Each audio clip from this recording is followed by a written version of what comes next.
For joining me today. My name is Lisa Brown, and I am the Assistant Director for NICE, the New York Employment Services System. NICE is your resource for all things related to employment. We are implementing a learning community and resource library on our YouTube channel and welcome you to subscribe and view the materials that we have posted. As part of this resource library, we are posting success stories, and these stories highlight the journey of individuals through the navigation of diagnoses, state and federal systems, employment, and other challenges.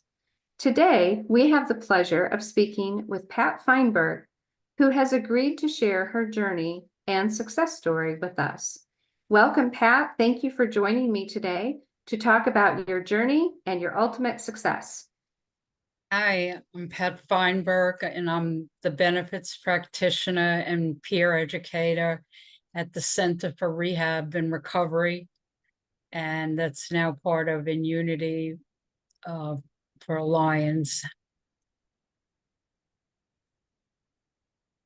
And one of the things that we want to talk about today is your success story and your journey through some challenges, ups and downs that have happened.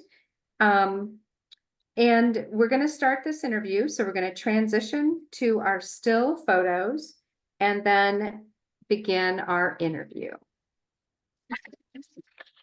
Was it during this time that you also applied for Social Security benefits? And if so, what was that process like for you? Right. My treatment team helped to set the paperwork in motion.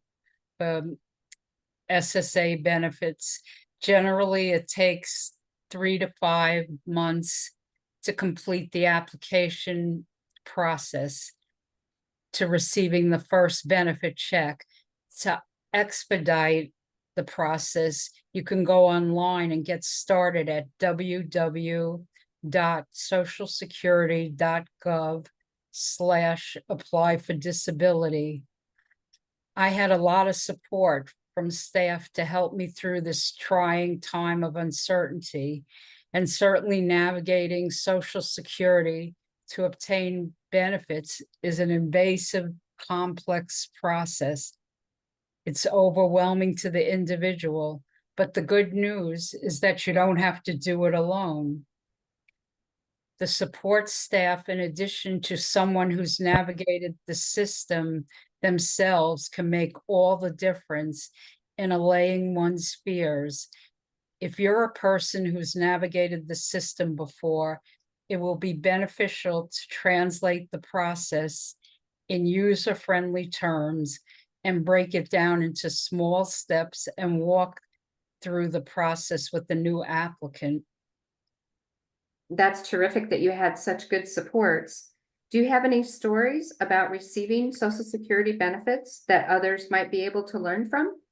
Yes, I can recall one specific day when my SSDI check didn't come in. And of course, I placed multiple calls to Social Security to discover what had happened. Despite having submitted forms on a timely basis, how could this have happened? I was working at the coalition when I received a letter saying that Social Security did not consider me disabled from a period of 5 years earlier. And they requested a payment with my American Express card of $36,000. And at this point, I was ready to stop working and give up. Oh my gosh, $36,000 in an overpayment? What did you do? Well, in the first place, before your benefit check is terminated, you're supposed to receive a letter from Social Security explaining that what was going to happen. I never received that letter. Fortunately, I had the coalition team supporting me. I remember a colleague took me out to lunch that day, and the next thing I knew, a plan of action evolved step by step, and we unraveled this issue. I was trained by Cornell University and the coalition to keep all my correspondence and payroll stubs, my receipts for co-pays for medication, statements and paid bills from my therapist to be used as IRWs. And also my subsidy was already in place at the coalition because I had disclosed I was bipolar. My subsidy included the fact that I needed a flexible schedule to make my doctor's appointments and needed extra time to complete my work.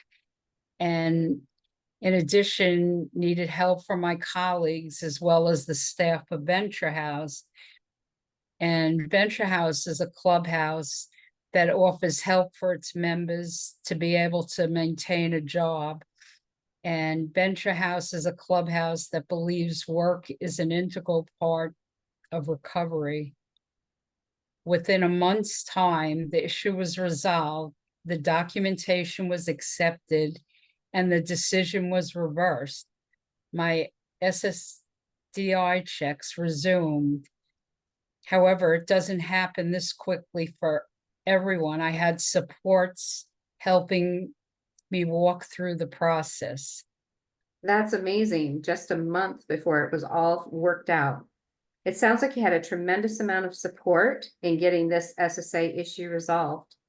Given this experience, do you have any words of wisdom about SSA?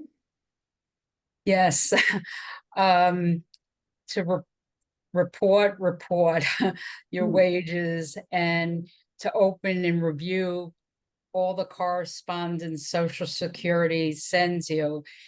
And it would be really a good thing to put all the papers into one notebook, a benefits notebook, so that it's all in one place.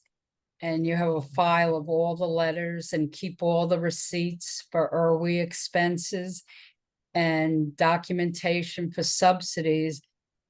Because when you get that letter, sometimes you have a short deadline to present all the information for your case. Sometimes people don't even want to open the letters they receive because it makes people anxious. But if you don't open them, you may miss the deadline to reapply and lose your benefits because you didn't respond in a timely fashion. So it really pays to be proactive. You have some personal experience with Medicaid buy-in for working people with disabilities, right? Do you have any Yes. wisdom to share about that?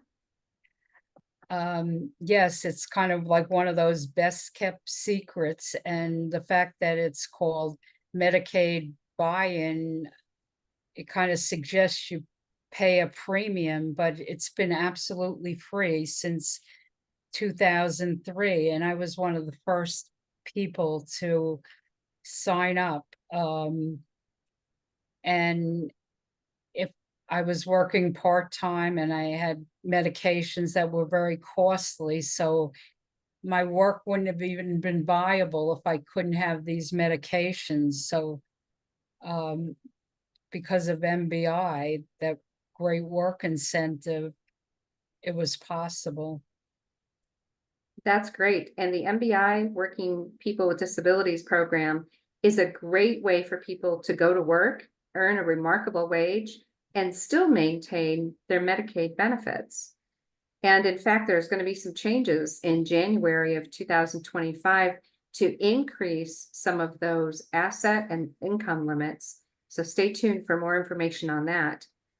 Pat, you mentioned that you have also had personal experiences with IRWIs and subsidies. Can you tell us a little bit about these programs?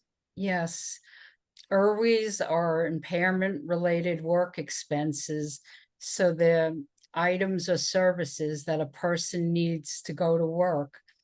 They're related to their disability and they're paid for by the beneficiaries, so therefore not being reimbursed by insurance. So in this case, it could be a copay for medication.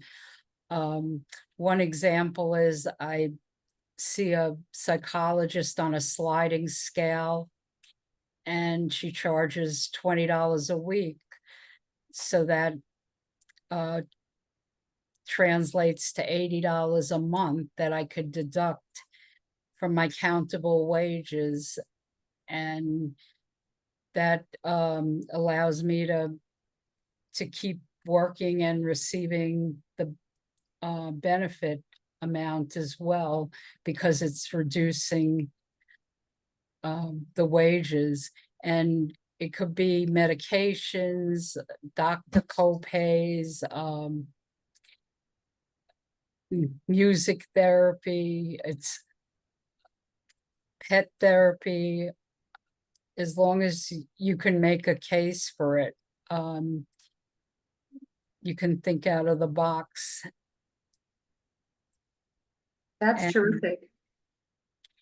And a subsidy is set up for the support you receive on the job, that you may receive more pay than the actual value of the services you perform. And my subsidy was provided by my employer, and I'm getting the same pay for doing a job just as someone else, and yet not being required to produce the same amount of work. And it also could include having a job coach on the job with you, or assistance performing your job duties. So it's like an accommodation above and beyond the scope of your job. And the flexibility allows you to make the medical appointments that are necessary. That's very, oh, I'm sorry, did I cut you off? Yeah, and it's very helpful to keep all the subsidy documentation. And that was really an important factor in resolving my overpayment with Social Security. That's really important information about IRWs and subsidies, and can really help people a lot if they are able to use those work incentives. Thank you for sharing your experience about those. How are you doing today?